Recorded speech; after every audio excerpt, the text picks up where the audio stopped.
Hi everyone, it's James from Eurovision Ireland, back for another episode of Review in 2, where I have 2 minutes or less to talk about all the songs heading to Eurovision 2020.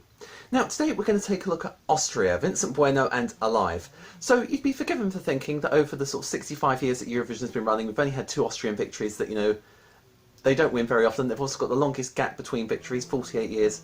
The thing is though, if you look at the results a bit more closely, Austria have placed in the top 10 22 times at 47 final appearances, so nearly half of all Austrian entries end up in the top 10.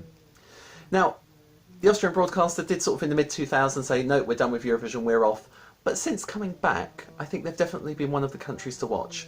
I mean, 2014 victory, fantastic hosting in 2015, not just saying that because that was my first live Eurovision final, third in 2018, so clearly they went away, they had to think about things, and they came back fighting. So what can we say about this year? Alive, on the first listen, it starts out quite slow, quite soulful. I'm thinking, okay, it's not bad. But then it builds really nicely. It's quite funky. It's got a good dance beat to it. And I think it's the kind of song that people want to move along to. So it is going to stand out in the semi-final, especially considering it's in quite a ballad-heavy semi. So I think the public are definitely going to react to it. But I think also juries tend to look quite favourably upon Austrian entries.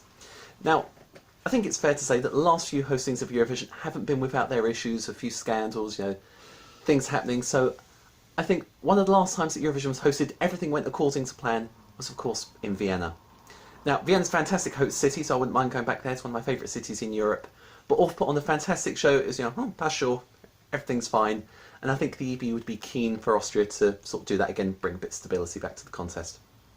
Okay, so those are my thoughts on Austria. Keep checking back to Eurovision Ireland for more episodes of Review in 2. Dankeschön, auf Wiedersehen. Make me